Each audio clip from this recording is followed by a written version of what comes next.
God, our Creator, the heavens declare your glory, and earth proclaims your handiwork, in its truth and living with the spirit of justice.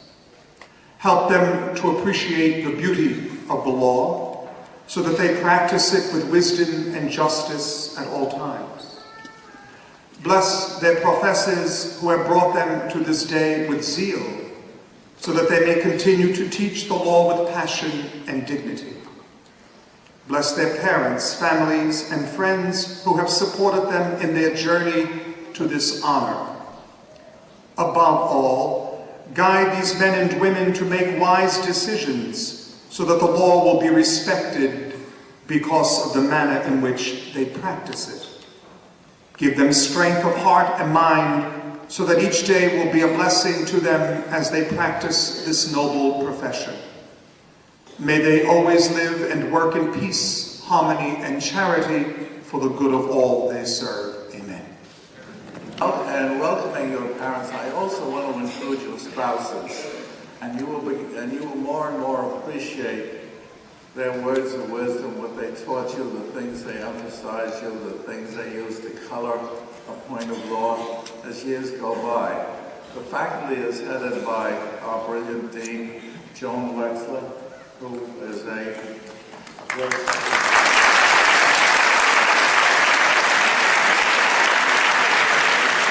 people join me in feeling that she is the outstanding law school dean in the country.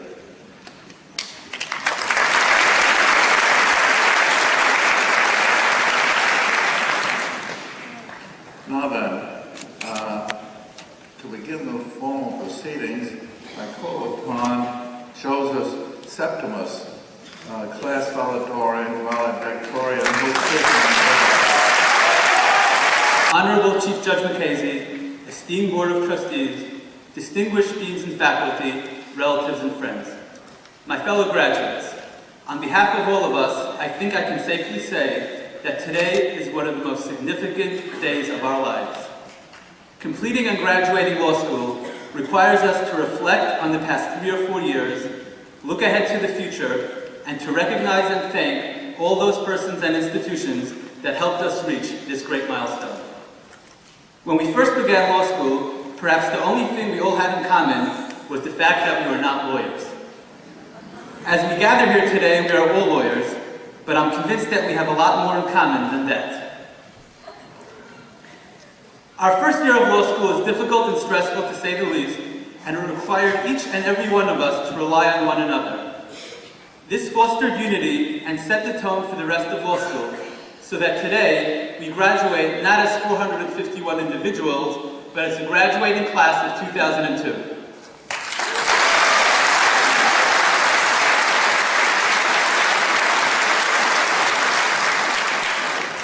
Looking ahead to the years to come, becoming a part of the legal community has clearly changed our future. In addition to becoming a part of an exciting and hopefully rewarding profession, we will be active participants in the legal community as a whole. The creative arguments we will be making in court, the scholarly articles we will be publishing, the decisions that some of us may be making from the bench, and the legislation that some of us will be drafting will play a significant role in guiding American legal jurisprudence through the next generation. It was not too long ago that Francis Fukuyama, a distinguished political scientist, published a widely discussed essay entitled "The End of History." His thesis was that with the end of the Cold War and the disintegration of the Berlin Wall, threats to peace and dangerous international conflicts were relics of an unpleasant past. Now we know that history has not ended, not by a long shot. The rule of law is threatened in many and often subtle ways. This puts a great responsibility on us as agents of the court. It is academically and morally to meet these challenges. It is now our obligation to take the knowledge and skills that we have acquired over the past few years and apply it on a daily basis to the real-life cases and issues that will come our way. All of us here were able to reach this great milestone through great dedication and commitment on our own part. That is definitely something to be very proud of. However, I don't think any of us could have made it to the finish line without the help of others. On behalf of the entire graduating class, I would like to take this opportunity to thank those people and institutions. First, we all thank the law school. Obviously, but for Brooklyn Law School, none of us would be here today. More than that, the law school would clearly be the proximate cause of our success in the future. Brooklyn Law School did not only teach us the black letter of the law, it taught us the spirit of the law. It taught us that the spirit of the law is both generous and understanding. It taught us that not only are all people created equal, but that all people should be treated equally. Obviously, the quality and reputation of any school can only be as good as the faculty that breathes life into it. On behalf of the graduating class, I would like to thank our deans, Dean Wexler, Dean Gora, Dean Ziegler, Dean Zanana, and Dean Gerber for making Brooklyn Law School the great school that it is, a school like no other. I would also like to thank our professors. In addition to teaching us the law and molding our minds to think like lawyers, you have taught us that a prerequisite to becoming a good lawyer is to first be a good person. Both in and out of the classroom, you have treated us with dignity, respect, and kindness, and that is something that will stay with us forever.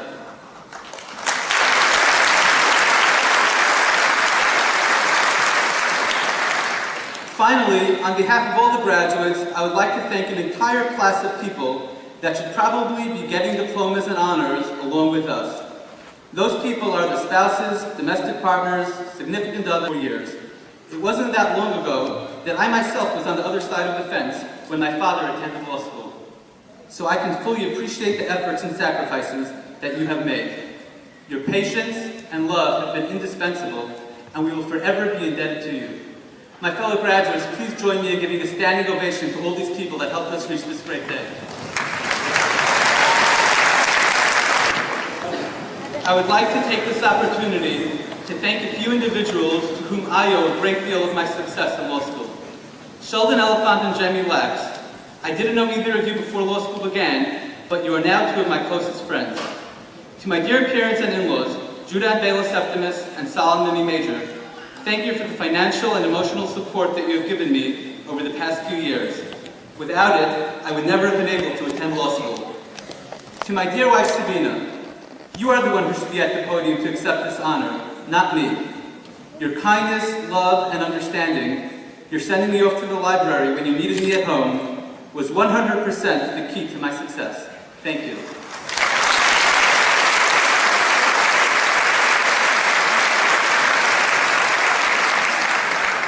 Finally, and most importantly, I thank God for assisting me in all of my endeavors and for surrounding me with the most wonderful group of family, faculty, and friends. May I close by paraphrasing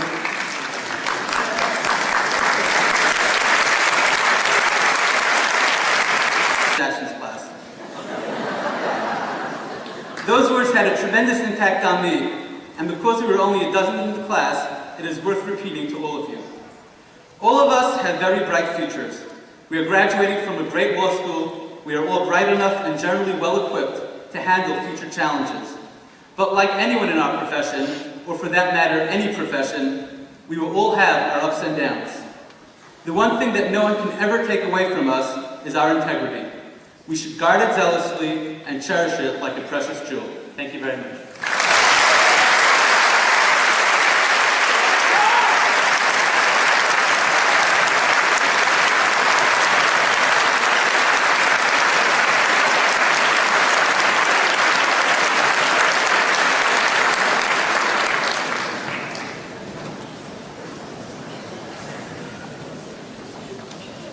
Thank you very much, Mr. Septimus. Your distinguished remarks are a credit to the law school, but your person and your thoughts on Brooklyn Law School's response to the problems and the challenges which you raise. And you and your classmates, I'm sure, will carry the banner high and respond to the needs that you mentioned, which is so important to our profession. Now, you will soon be charged by Dean Wexler, but before that, I'd like to insert a small charge of my own. Up to now, through school and law school, you've heard a lot about our government having three parts. It stands like a tripod, and of course a tripod has certain inherent strengths, but one of the integral parts is our system of justice, our courts, the profession with which you are about to enter. And I charge you, coming into this profession, to defend that pillar of our government, and by being particularly sensitive to the standards which are applied to the selection of judges, to the treatment of judges, the respect for judges, and the respect for the courts before which you will be practicing so soon. You'll be soon the officers of these courts, and that's a very important undertaking, obligation that you're taking on. And I charge you most sincerely to protect the courts and the integrity of the courts, not just from criticism, but for being undermined by considerations that are unworthy of the courts. Now, I now move on to a prime example of what I mean when I speak of the integrity of the courts. Michael Mukasey, Chief Judge of the United States District Court for the Southern District of New York, is one of the nation's outstanding jurists. Now in his 14th year as a member of the judiciary, Judge Mukasey has had a distinguished career that has included important provisions in government, private practice, and teaching. He was born in 1941 and raised in the Bronx. He received his ABA from Columbia College here, and in 1963, his law degree from the Yale Law School, where he was a member of the Yale Law Journal. Following graduation, Judge Mukasey was associated with a law firm then known as Webster, Sheffield, Fleischman, Hickok, and Brookfield from 1967 to 1972. He then began a career in public service at the United States Attorney's Office for the Southern District of New York, eventually becoming chief of the Official Corruption Unit. Returning to private practice, he joined Patterson, Belknap, Webb, and Tyler, and in 1988, President Ronald Reagan appointed him a judge of the United States District Court for the Southern District of New York.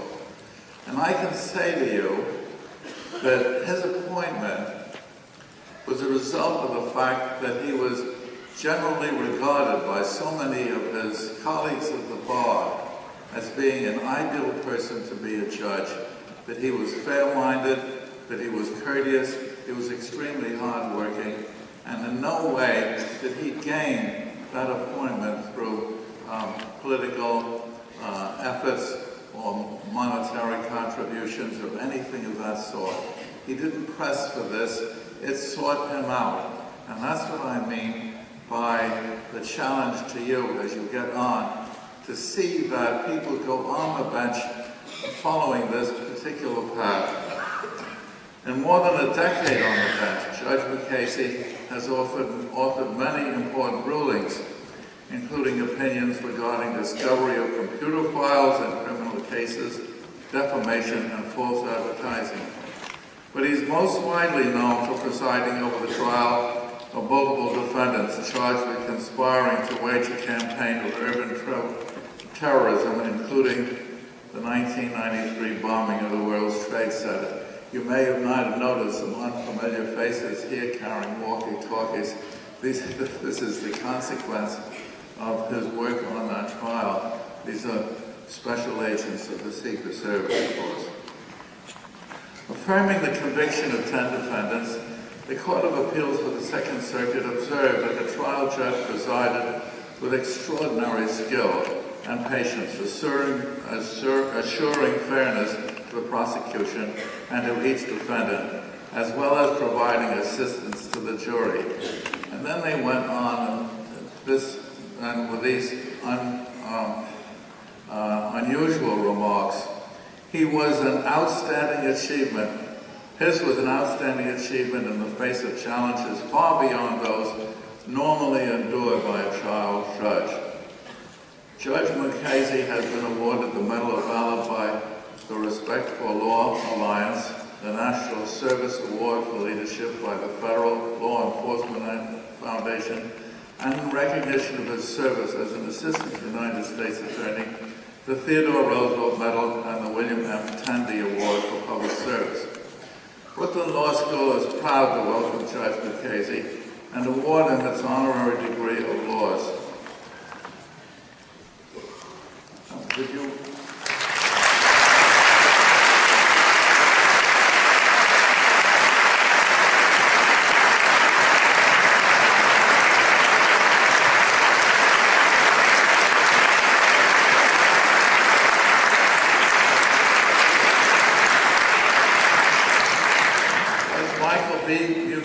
By virtue of the authority vested in me by the Board of Trustees of Brooklyn Law School, I gladly admit you to the degree of Juris Doctor honoris causa, in token whereof I present you with this diploma.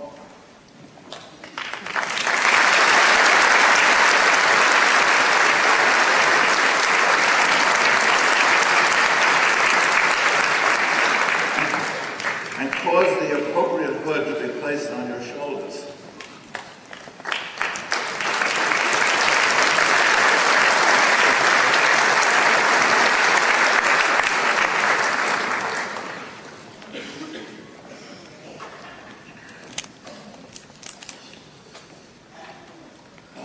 Now, Judge Mukasey, I want to present to you your classmates, your new classmates. Members of the class of 2002. I want you to welcome Judge Mukasey into your midst.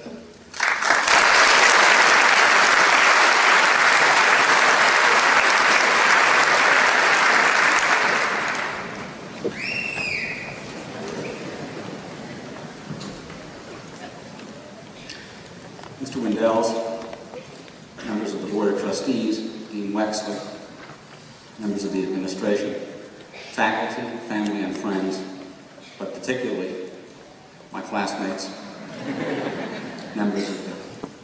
my fellow members of the Brooklyn Law School class of 2002. Those of you who are taking your law degrees today received your law training during a period when we all seem to have lived out an ancient and famous curse. The curse that says, "May you live in interesting times." During part of these interesting times, it seemed as if lawyers had been anointed the wise men and the wise women of our society.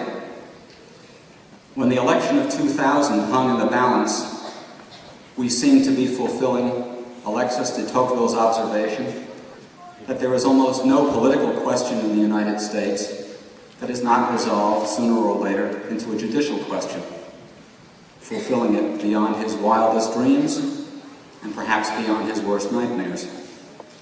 He made that observation in 1835, but even he could not have imagined that everyone, lawyers and lay people alike, would be using words like certiorari at the dinner table and would be tuning in their television sets daily to watch David Boies and Ted Olson and Greta Van Susteren, lawyers, all of them, explain to us the ordeal we were undergoing. Even the war on terrorism at that time, that is what seems somehow the distant past of the year 2000, was something to be fought out in the courtroom. We were told repeatedly, after the 1993 World Trade Center bombing, after bombing of the U.S. military quarters at Khobar Towers in Saudi Arabia in 1996, after the bombing of our embassies in Kenya and Tanzania in 1998, after the attack on the destroyer Cole in Yemen in 2000, that those responsible would be, as the phrase goes, brought to justice. And some were.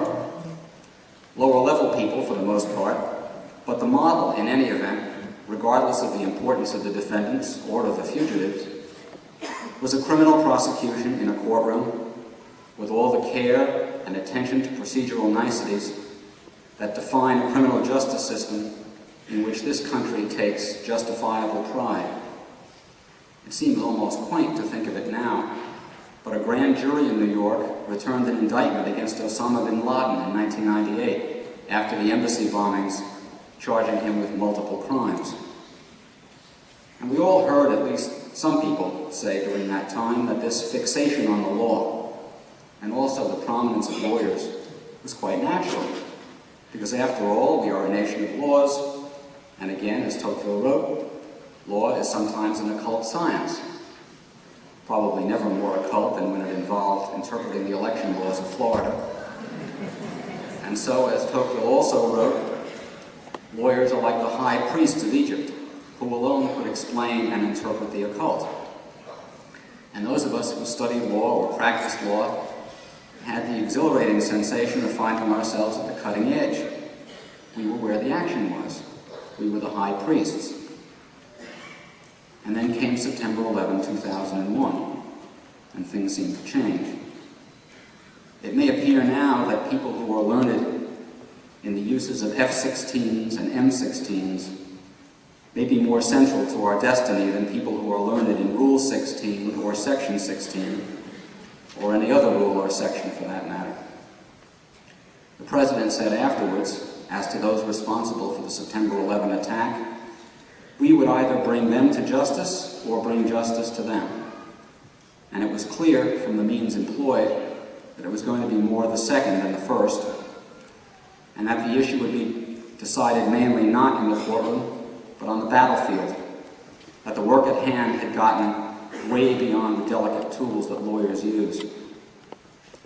Let me suggest to you in the next few minutes that we were not, as lawyers, really as near to the center of the action as we thought before September 11, and we should not have been. And we are not really as far from it now as we may think, and we should not be. From Tocqueville's time to our own, it was not so much laws themselves as the process by which laws are made that was responsible for the prominence that the law itself had. That process carried the stamp of the democracy that defines us as Americans. If the citizens of Florida did not themselves design the zany rules and procedures that governed the tallying and challenging of elections, the people those citizens elected did design them, and so those rules and procedures and the legalism that surrounded them carried at least faint traces of the democratic process. Because this country is the first and only country in the world to define itself based not on blood or land, but only on support for a system of government. After all, to become a citizen of this country, and for that matter, to hold any office in this country, you swear, or you affirm if you wish, to defend and uphold the Constitution. For that reason, it is perhaps not surprising that the laws passed under that system, which regulate conduct among people who otherwise may have nothing else in common, occupy a large part of the intellectual space in this country. The reasons for the prominence of lawyers before September 11, as distinct from the laws and their origin and their effect on daily life, and particularly the prominence of lawyers after the election of 2000, was partly technical and partly what might be called optical, as in optical illusion. The technical reasons are obvious. Laws are often a technical business. Lawyers specialize in dealing with those technicalities. For some problems, you call a plumber. For other problems, you call a lawyer. It's that simple. Because the problems associated with the 2000 election seemed to involve the details of some very intricate laws, everyone called lawyers. It was one side's experts against the other side's experts, with still other groups of experts giving the play-by-play to the increasingly dismayed spectators. But part of the reason for the prominence of lawyers was, as I said, optical. Lawyers loomed large because they were the only ones occupying the space. Yes, we are a nation of laws, but we're a nation of a whole lot of other things too. And there are many other fields of endeavor that have produced leaders in the past. More than half a dozen times in our history, our chief executive has been a former general. Almost as many times an academic. I was appointed by a former governor who was also a former movie actor. In 2000, no one else seemed to step forward and the space was occupied entirely by lawyers, and so they loomed large. But they loomed large really by default, and that's not a very convincing way to loom large. What about after September 11th? What now for lawyers? Are our skills and insights yesterday's fad?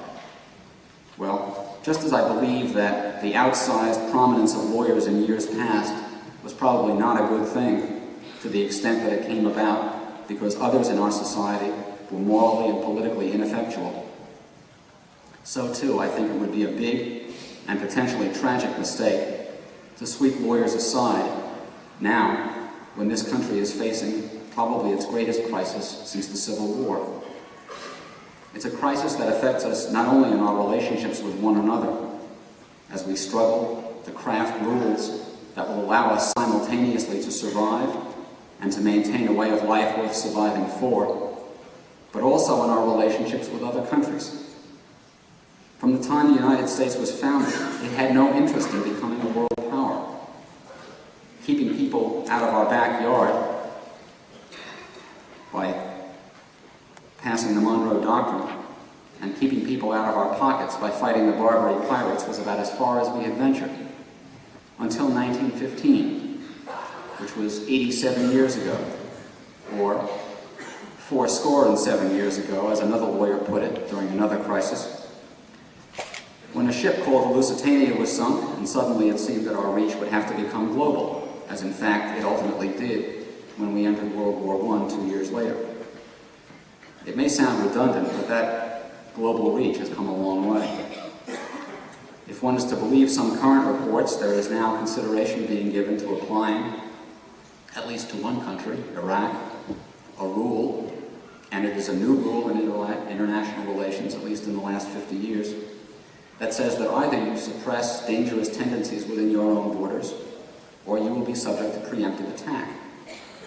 Now, I'm not suggesting at all that that's a bad idea, any more than I would suggest that taking intelligent measures to protect our internal security is a bad idea. But in both cases, because of who we are, we must be careful to continue to act on something higher and more disciplined than might makes right. And also, simultaneously,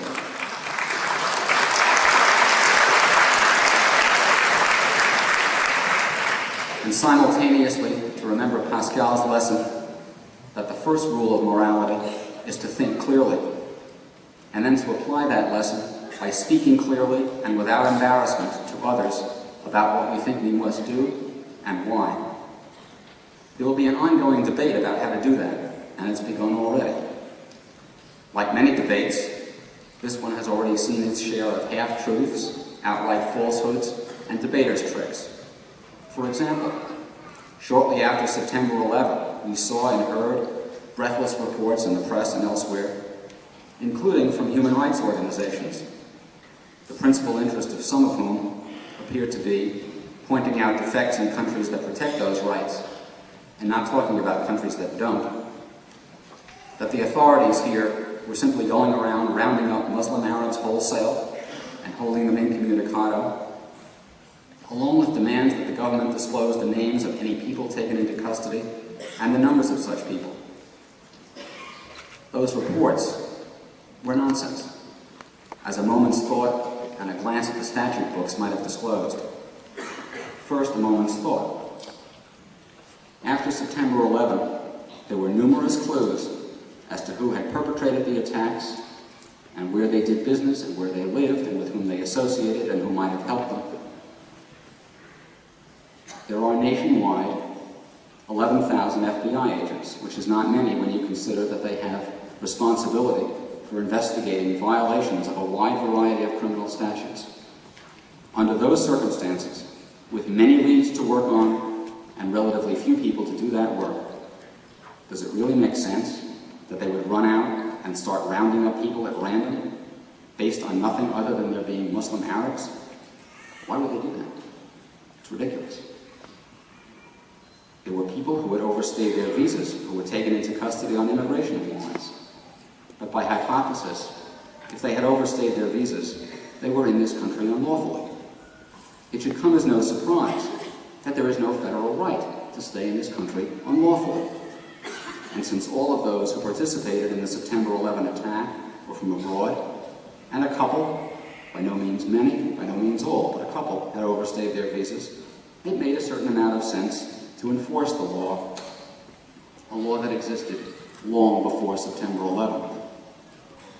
A very small number of people, very small, certainly compared to those taken into custody on immigration warrants, were taken into custody on material witness warrants, issued by federal judges on a finding that those people had information that was material to the investigation and were unlikely to be available to testify before grand juries if they were not held. Those people were not, as has been suggested, held incommunicado.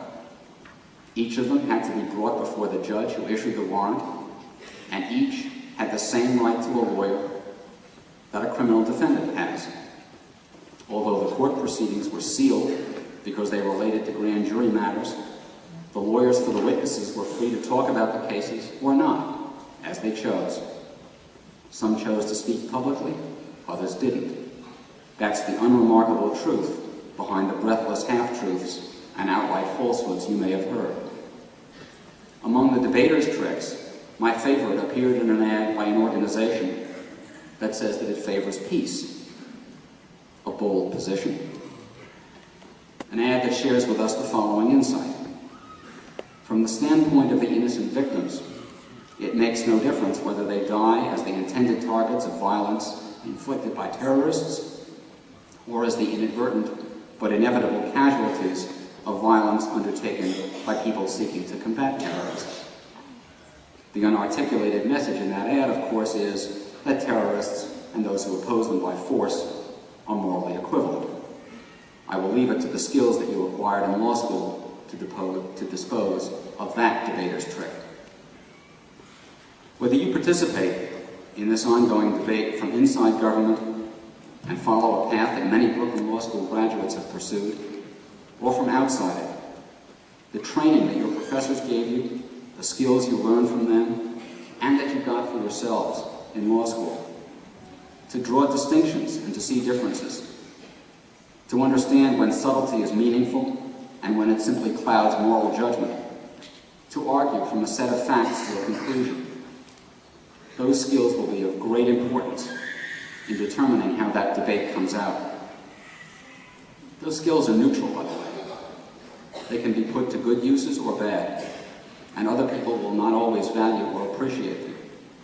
Recall that part of the indictment of Socrates was that he had made the greater cause appear the lesser, and the lesser cause the greater, which is what law school has taught you to do, if that's what you choose to do. As you participate in this debate, and I hope fervently that you will, I ask you to remember also an interesting structural feature of the Constitution that we all revere. When we speak of constitutional rights, we generally speak of rights that appear not in the Constitution itself, but rather in amendments to the Constitution, principally the first 10.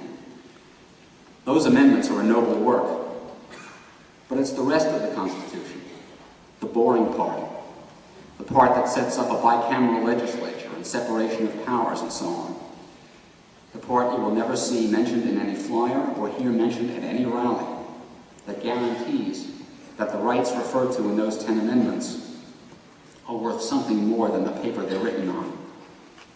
In fact, there was a debate of another kind when that Constitution was being written, with anti-federalists like Patrick Henry and others seeking to have what we now call the Bill of Rights written into the Constitution itself, in the preamble no less.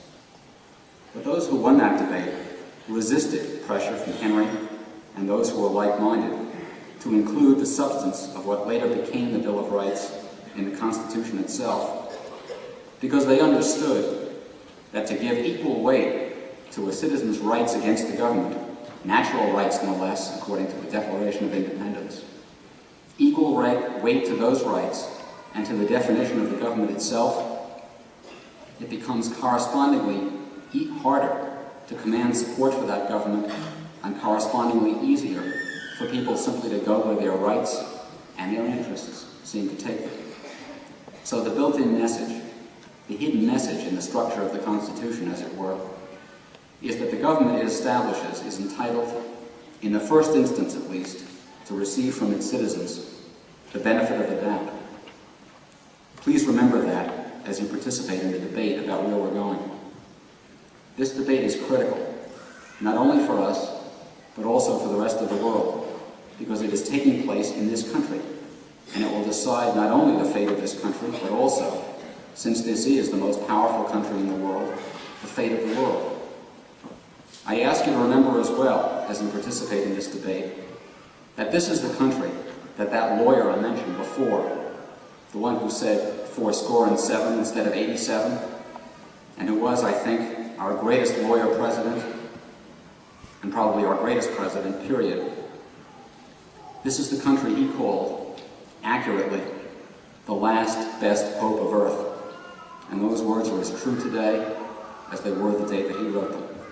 I congratulate you, and I wish you and your families well. Thank you.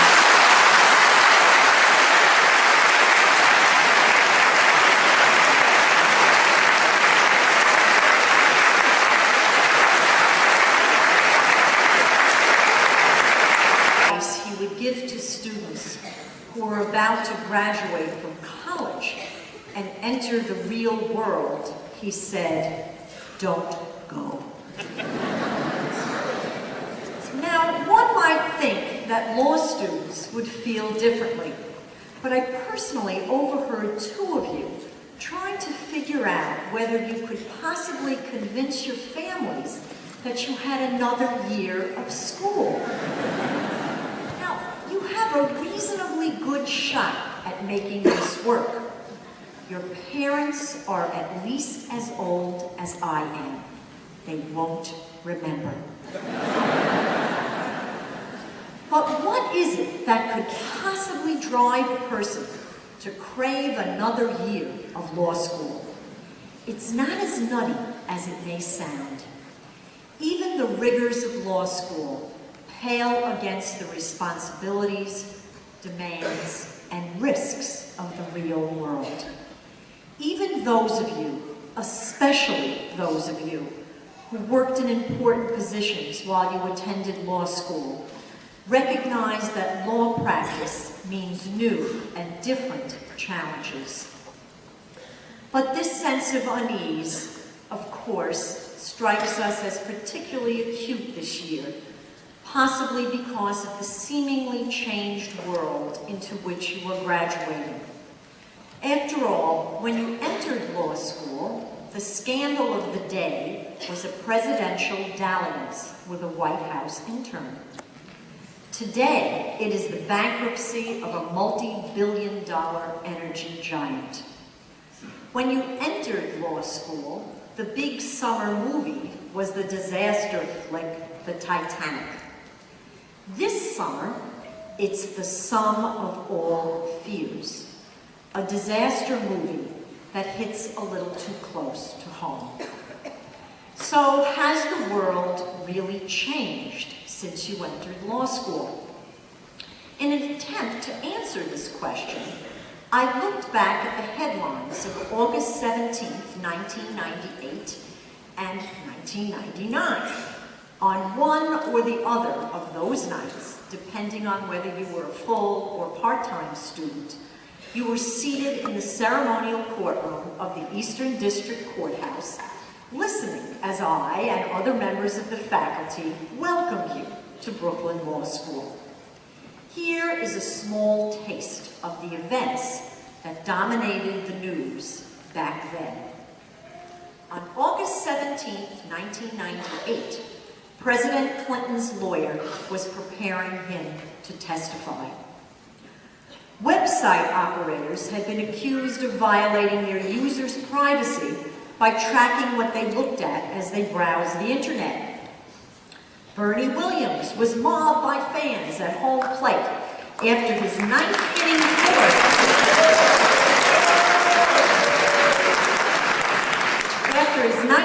homer gave the Yankees a stirring victory over the Texas Rangers on the 50th anniversary of Babe Ruth's death. But the major front page headline in the New York Times reported that the United States was offering a $2 million reward for information about the American embassy bombings in Nairobi, which had occurred several days earlier. A small story in the international section reported that the Taliban militia had tightened its hold on Mazar-e-Sharif.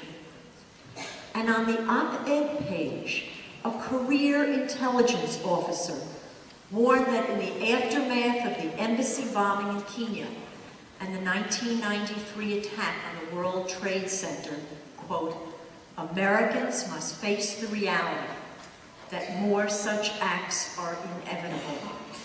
He called on the federal government to use a combination of force, diplomacy, and international law to wage what he described as a new war on terrorism. Fast forward a year to the day on which you full-time students started law school.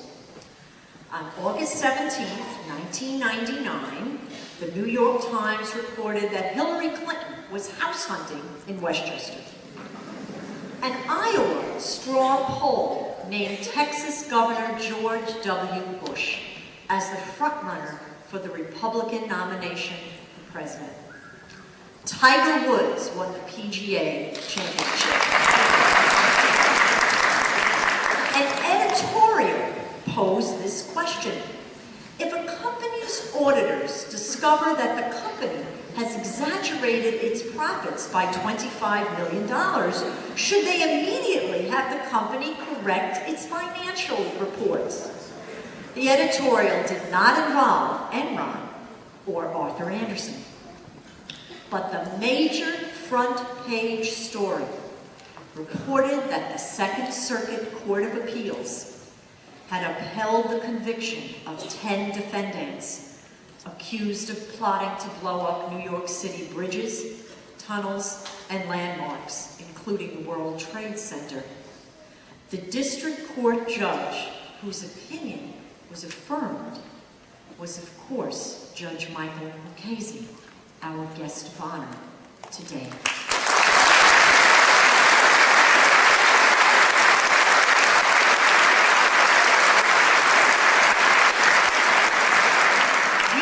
Stories, one has to consider the strong possibility that it's not the world that has been transformed by recent events, but our perception of it.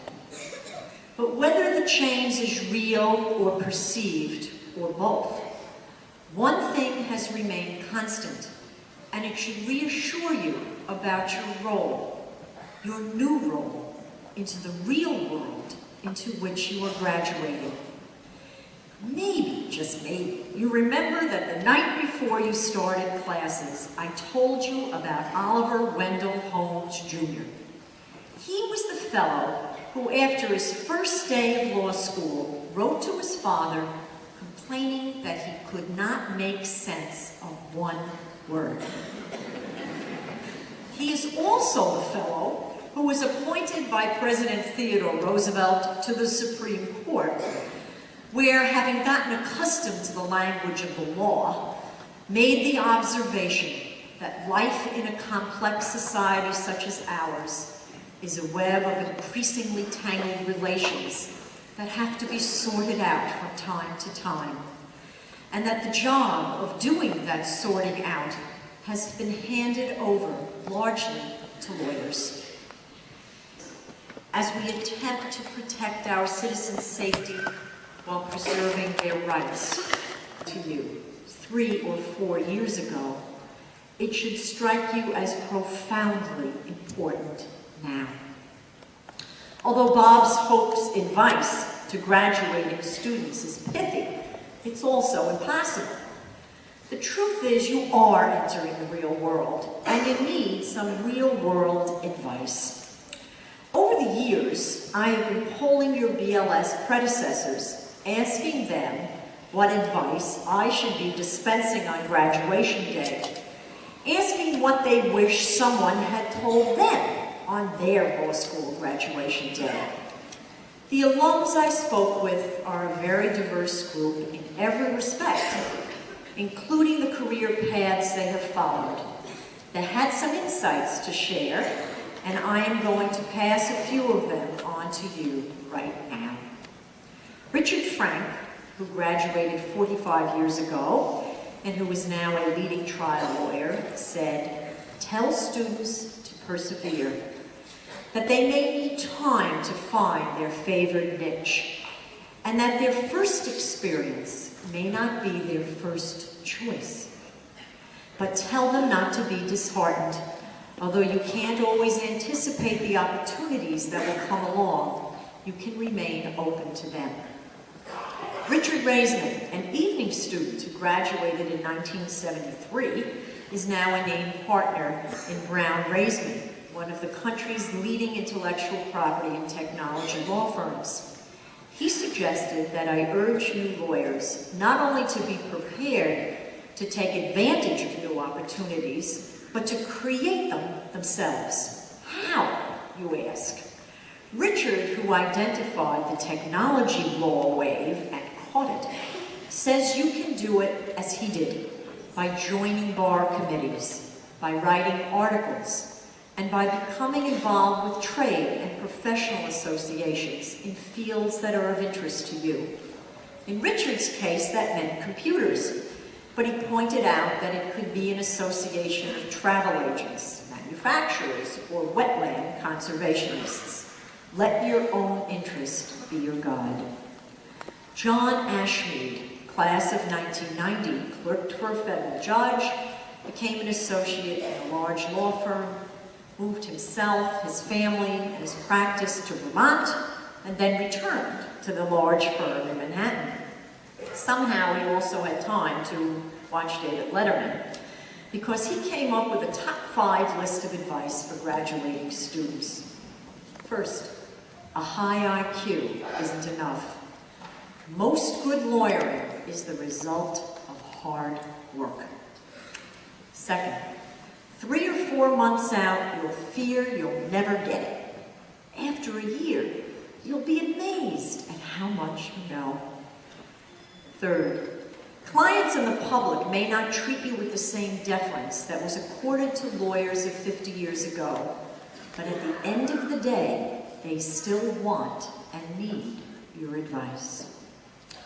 Fourth, you're about to start working in a profession in which you will work long hours, be paid just to think, and will learn something new every day for the rest of your career. Finally, there aren't many other careers that offer that kind of compensation. So honor the profession and the position of trust in which it continuously places you. Let me end this compendium of advice by quoting from a note that I received from Joy Weber, class of '89, who is a counsel to the New York Stock Exchange, and I know that some of you have interned in her office.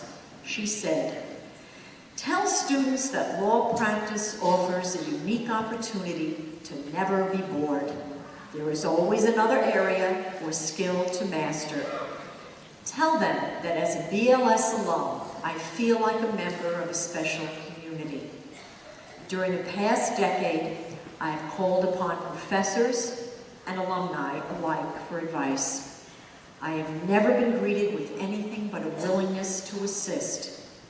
This is an incredibly valuable resource, and I encourage you to utilize it as I have. The friends I made at BLS are also a great personal resource to me now. We share professional and personal experiences, stories about work and family, and how to manage both.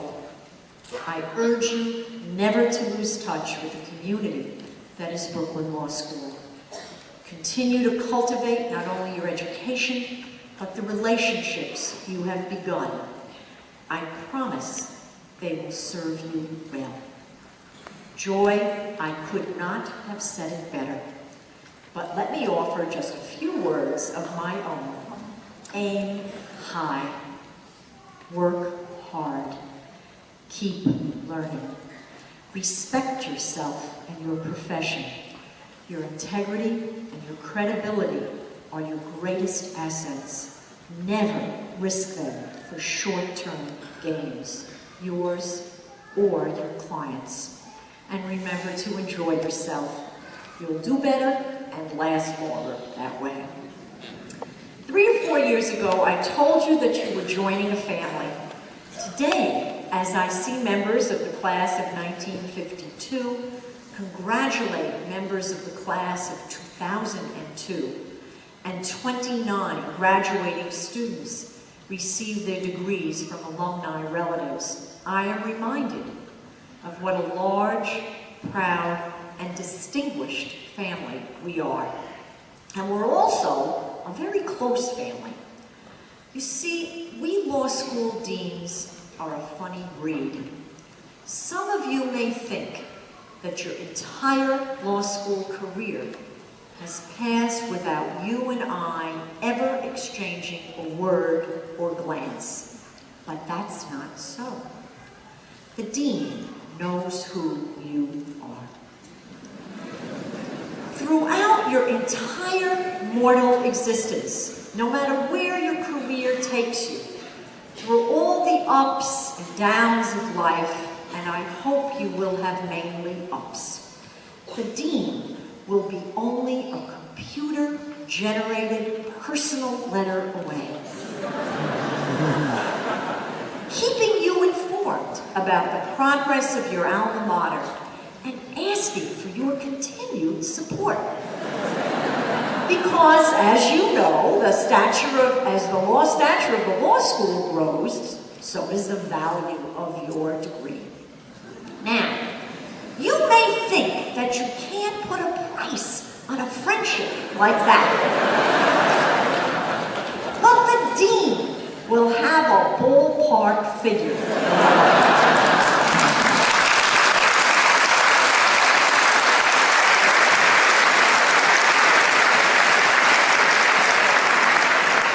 And although you may have trouble believing it this afternoon, with the bar exam and other challenges looming ahead of you, I promise that there will come a time in the not-too-distant future, when you too will be in a position to dispense advice to a new generation of graduates, and when you too will want to return to your alma mater to judge moot court competitions, to serve as mentors to students who will be following in your footsteps, and to take part in our professional and social programs. And so, class of 2002, I salute you.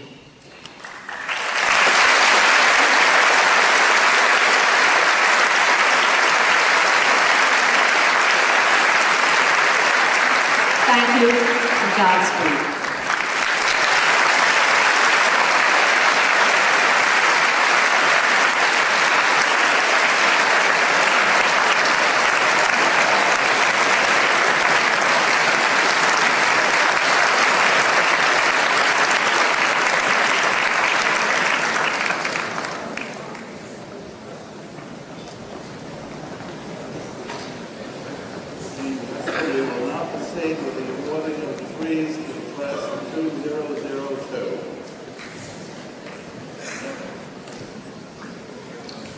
Joseph Septimus, Matthew W. Olson, Julie Heather Paltrowitz, Susan A.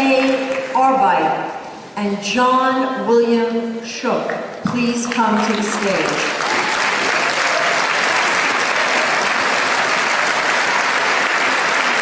Mr. Windells, these 5 candidates have fulfilled with the greatest distinction the requirement for the degree of Juris Doctor and are entitled to receive the degree summa cum laude.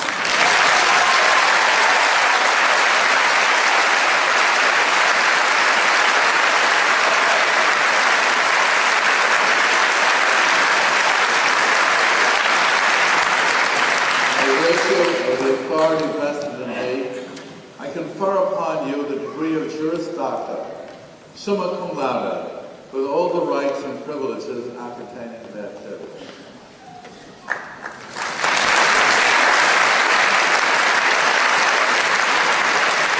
As each student comes forward, I will note any prizes that he or she has been awarded, but I won't give you the details.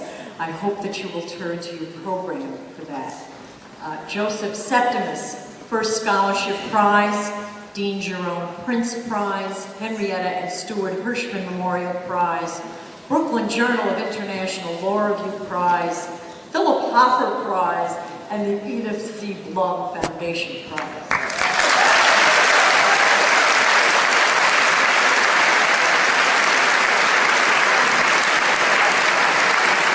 Matthew W. Olson, Second Scholarship Prize, Judge Nathan R. Sobel Prize, Professor Philip K. Young Memorial Prize, American Bankruptcy Institute Medal for Excellence in Bankruptcy Studies.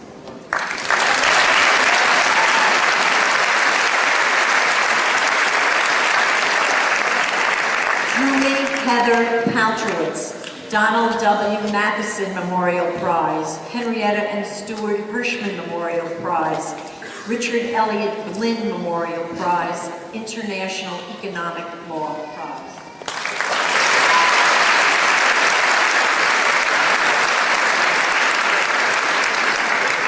Susan A. Arbite, Dean Jerome Prince Prize, Cornelius W. Wickersham Jr. Prize, Professor Philip K. Young Memorial Prize.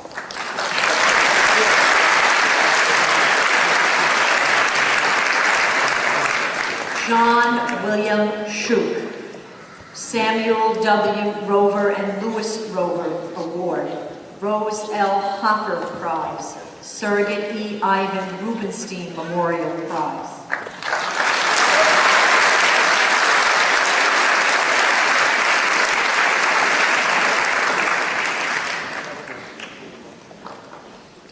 Will the following students please rise as their names are called?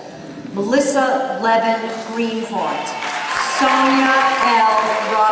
Robertson, Robert Francis Lemoyne, Marcy J. Kalowitz, James W. Kirshner, Maureen K. Hickman, Sadie Zia Ishii, Michael H. Schmeider, Matthew D. Cole, Andrew Howard Lipton, Jeffrey Deutsch, Carolyn Lemley Nadal, Danielle J. Garber, Tisha Alexandra Holtz, Larry A. Bliss, Andrew J. Shoulder, Benjamin Sean Fisher, Donald W. Carr, Stephen James Meyer, Seth Roger Merle, and Sheldon Elephant. Mr. Windells, these 21 candidates have fulfilled with great distinction the requirement for the degree of Juris Doctor and are entitled to receive the degree magna cum laude.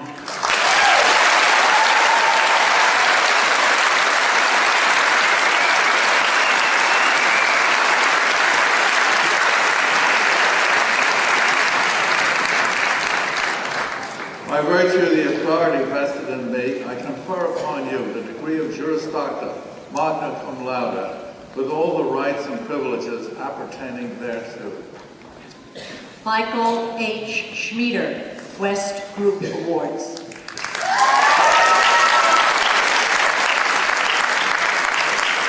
Stephen James Meyer.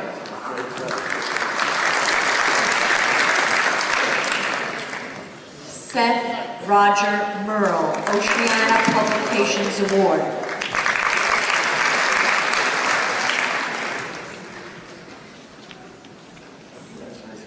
Caroline Lemley Nadal, Brooklyn Journal of Law and Policy Prize, Edward Thomas Christensen Jr. Memorial Prize. Robert Francis Lemoyne.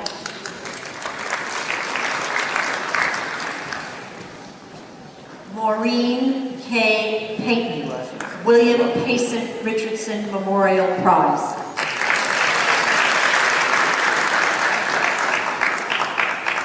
Donald W. Carr, Judge Nathan R. Sobel Prize.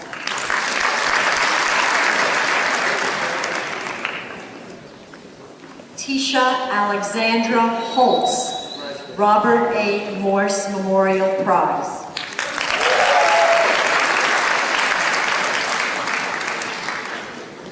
Andrew Howard Lipton, Judge Nathan R. Sobel Prize.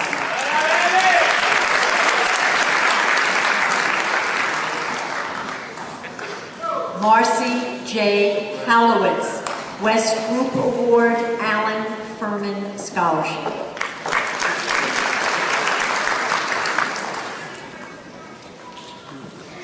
Sonia L. Robertson, West Group Awards.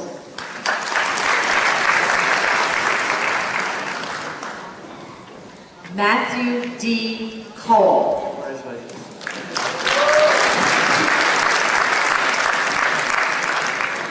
Andrew J. Shoulder, the American Bankruptcy Law Journal Student Prize.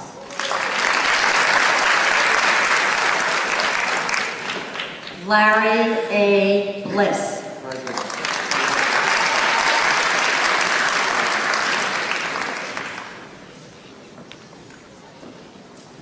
Sadie Zia Ishii, Daniel W. Nathanson Prize, Dean Jerome Prince Prize, Judge Kenneth B. Keating Memorial Prize, Judge Doris A. Thompson and Judge Edward Thompson Award for Excellence in Professional Skills.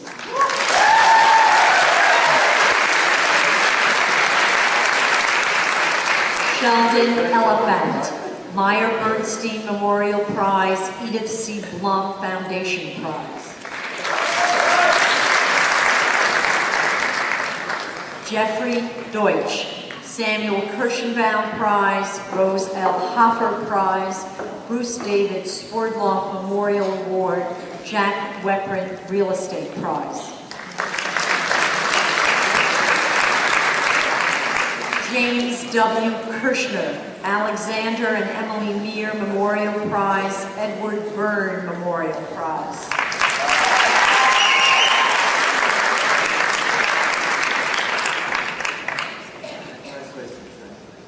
Melissa Levin Greenhart, West Group Award, Samuel Kirschenbaum Prize.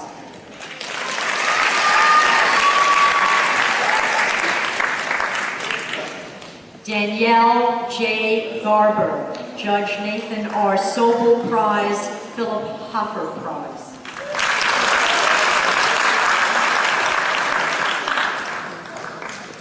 Benjamin Sean Fisher.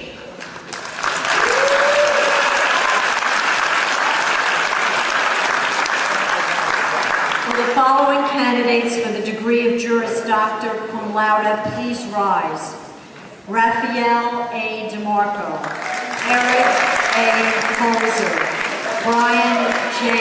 Rico, Andrew M. Iannuzzi, Jessica Sarah Blatt, John Frederick Picorni, Adrian Marie Ruffle, Tomoko Onazawa, Daniel Joseph Macaluso, Erica H. Burke, Meredith Alexis Pinotti, Janine M. Cerbone, Todd Douglas Doyle, Candace Christian Sadie, Joseph W. Linetto, Benjamin D. Bianco, Jonathan M. Bernstein, Brian Flaherty Kelly, Sarah E.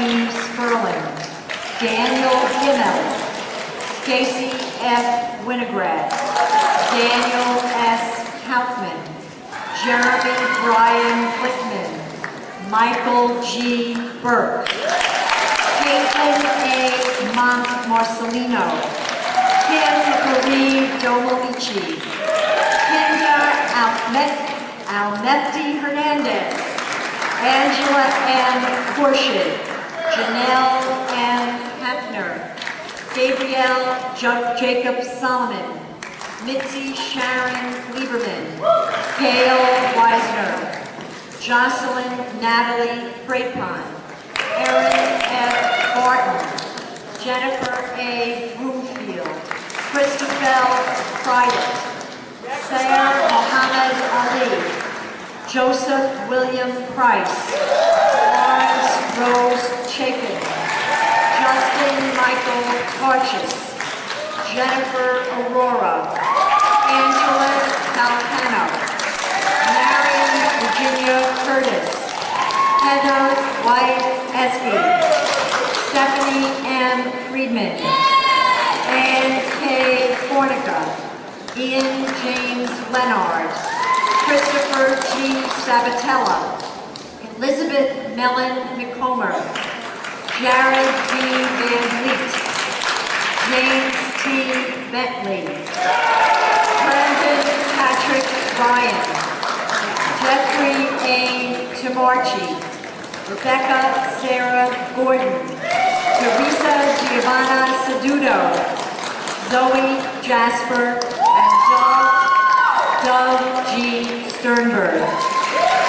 Mr. Wendell, these 57 candidates have fulfilled with distinction the requirement for the degree of Juris Doctor and are entitled to the added distinction of cum laude.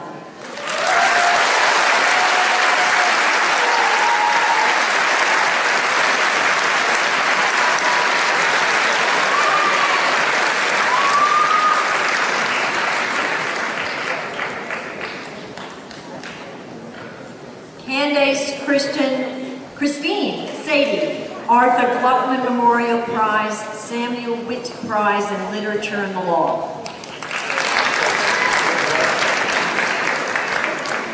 By virtue of the authority vested in me, I confer upon you the degree of Juris Doctor cum laude with all the rights and privileges appertaining thereto. Daniel Joseph Macaluzzo, Judge Nathan R. Sobel Prize.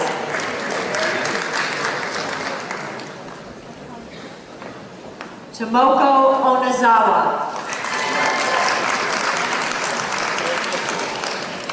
Teresa Giovanna Saduto.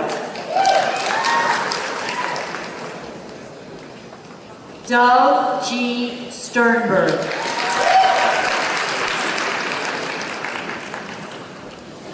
Sar Muhammad Ali.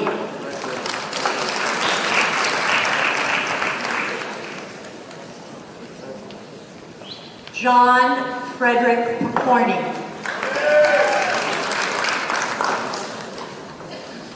Ian James Leonard.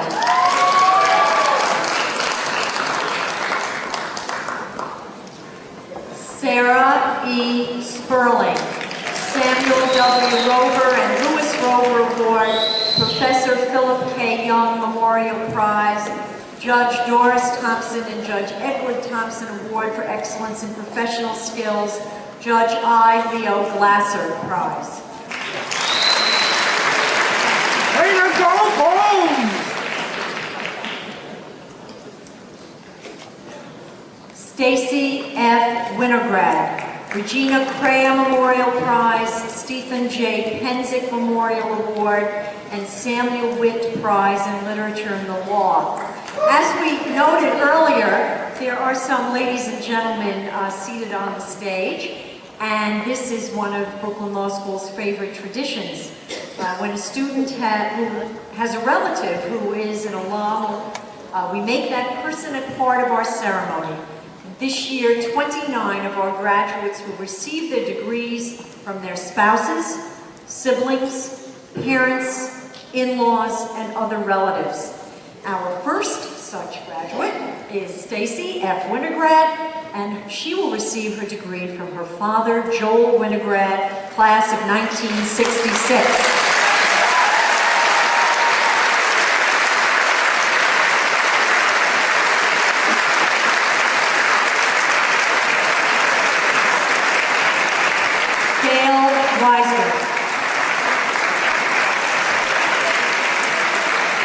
Jennifer A. Broomfield. Donald D. Greenstein Prize, Robert Lewis Prize.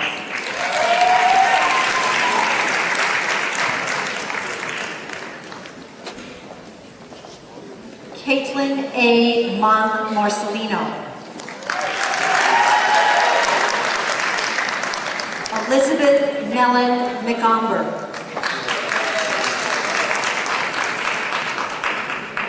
Eric A. Holzer, Bruce David Swerdloff Memorial Award, Martin R. Press Prize.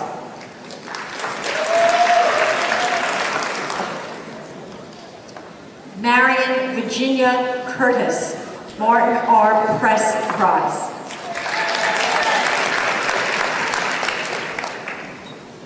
Rebecca Sarah Gordon, Meyer Bernstein Memorial Prize, Martin R. Press Prize.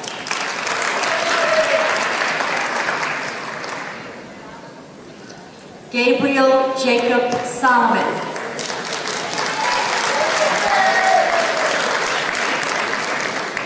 Brendan Patrick Ryan, Robert A. Morse Memorial Prize, Surrogate E. Ivan Rubenstein Memorial Prize.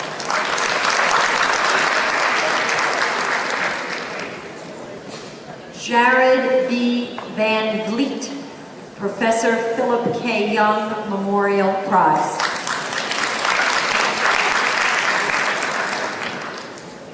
Mitzi Sharon Lieberman.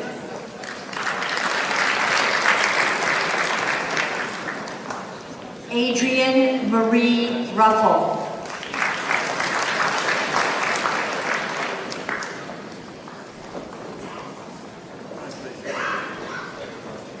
Justin Michael Tarshis will receive his degree from his father, Stuart Tarshis, class of 1972.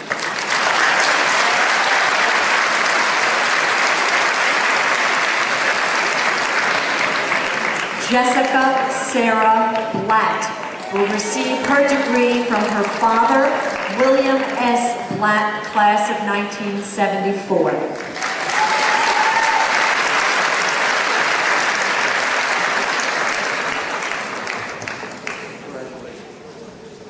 Jocelyn Natalie Brepot.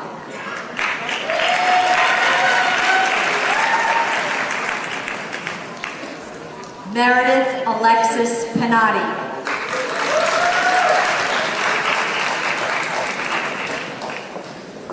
Jeffrey A. Trimarchi.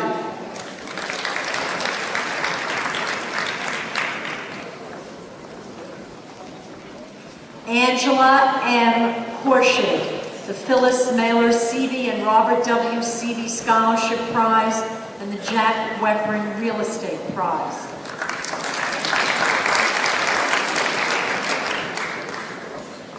Joseph William Price.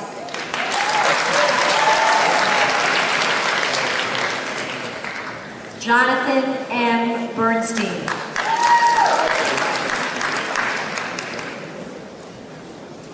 Stephanie M. Friedman, Greenfield Eisenberg Stein Senior Law Firm Prize.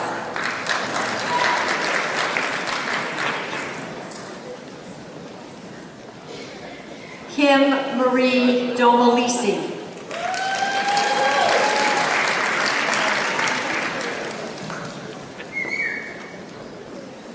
Jeremy Brian Glickman.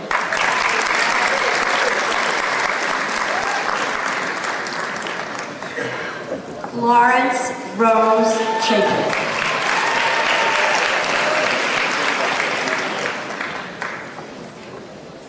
Raphael A. DeMarco.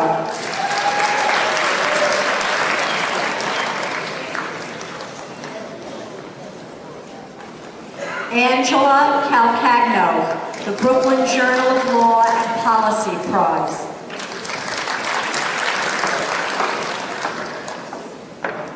James T. Bentley, International Academy of Trial Lawyers Student Advocacy Award.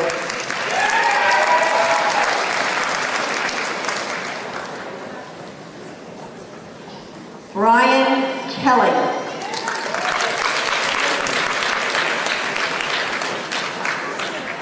Kinda Almefti Hernandez.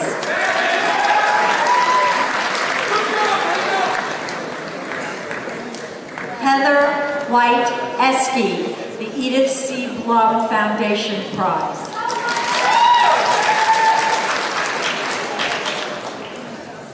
Todd Douglas Doyle.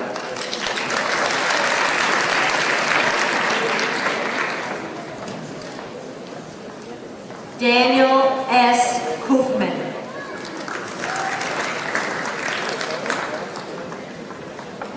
Daniel Gimmel.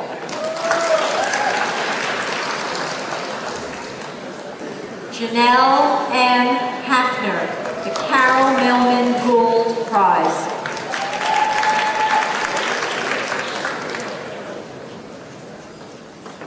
Zoe Jasper will receive her diploma from her father, Thomas K. Jasper, Jr., class of 1970.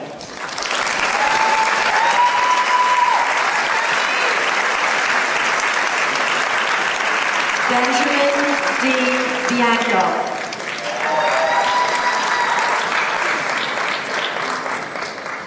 Jennifer Aurora.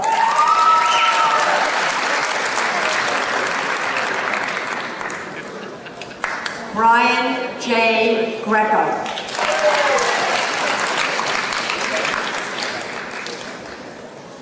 Janine M. Cerbone, the American Bankruptcy Law Journal Student Prize.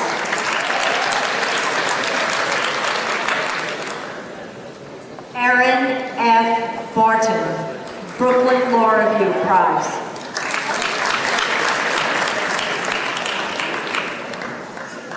Erica H. Burke, Brooklyn Law Review Prize.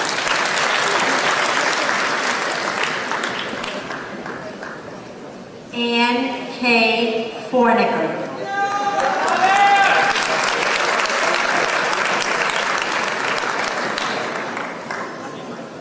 Christoffel Credy, Henrietta and Stuart Hirschman Memorial Prize.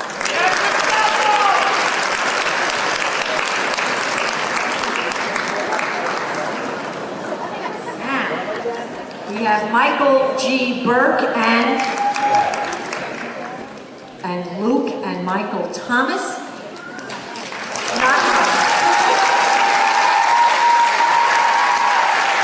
And Michael will receive his degree from his brother, Jeffrey Burke, from the class of 2000.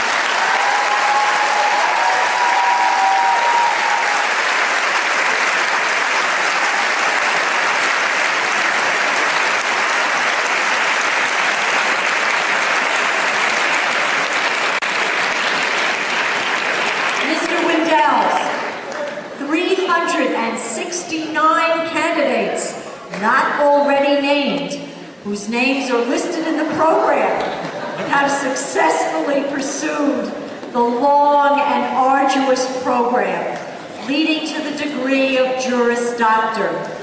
The faculty has found that they meet the standards of excellence and have demonstrated personal qualities that make them worthy holders of the Brooklyn Law School degree.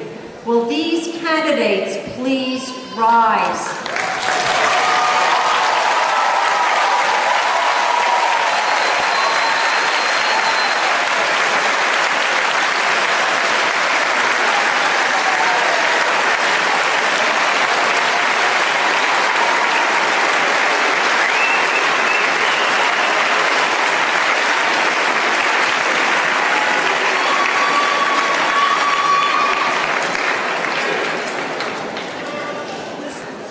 By virtue of the authority vested in me, I confer upon each of you the degree of Juris Doctor with all the rights and privileges thereto appertaining.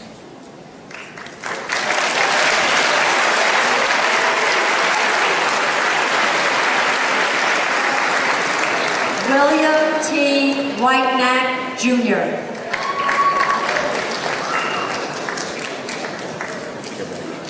Take a break?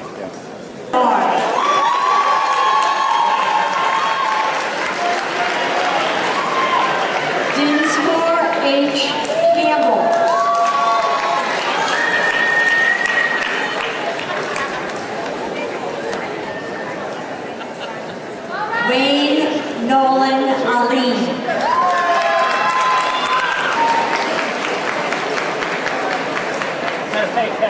Michael Altman.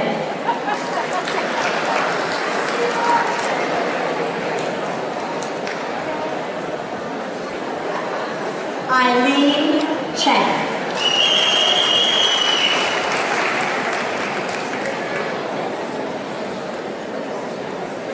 Yerachmiel Naftali Kuzecki.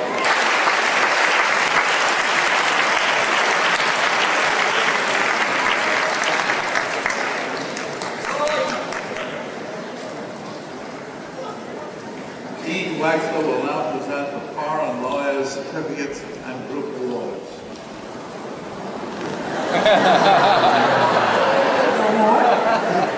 This year, for the 17th time, we are awarding certificates of completion to foreign-trained lawyers who have successfully completed a program designed to make them eligible to become members of the New York Bar. Over the years, Brooklyn Law School has had a tradition of providing help to foreign-trained lawyers who for various reasons emigrated to the United States. Under the leadership of Dean Henry Haverstick, the school has responded and sought to meet the special needs of these lawyers. This year, we have 2 foreign-trained lawyers. One of them, who comes from Romania, is with us today. Will Kalina Thomas please come to the stage?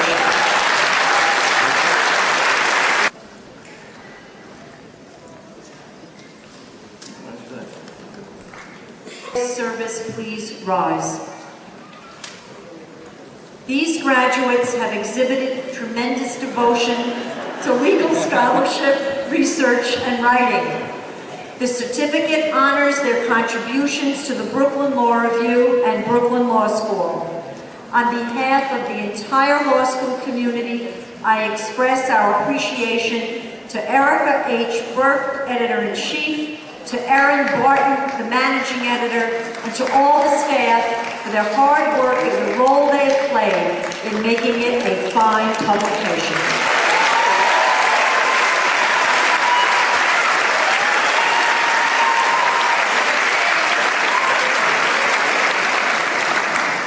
Will the recipients of the Journal of International Law Certificate of Meritorious Service please rise? In the 28 years of its existence, the Brooklyn Journal of International Law has won the respect of and attracted contributions by leading scholars and practitioners of international law. We are proud of this publication. The Editor-in-Chief, Seth Roger Merle, the Managing Editor, Rachel L. Nass, and the entire staff. Thank you for your many hours of dedicated service and for the credit the Journal has reflected upon Brooklyn Law School. Will the recipients of the Journal of Law and Policy Certificates of Meritorious Service please rise? We are equally proud of the contribution of this member of the Brooklyn Law School family of scholarly journals. The journal publishes timely articles and notes on topics of considerable interest to us as lawyers and members of society. We congratulate the Editor-in-Chief, Carolyn Lemley Nadal, the Managing Editor, Angela Calcagno, and all the other members of the Journal for their energy and enterprise.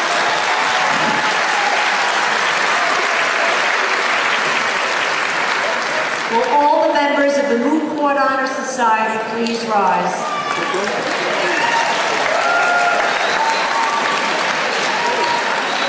We honor these members of the Moot Court Honor Society with the Certificate of Meritorious Service for their dedication to the art of advocacy and for the role each has played in the school's moot court program.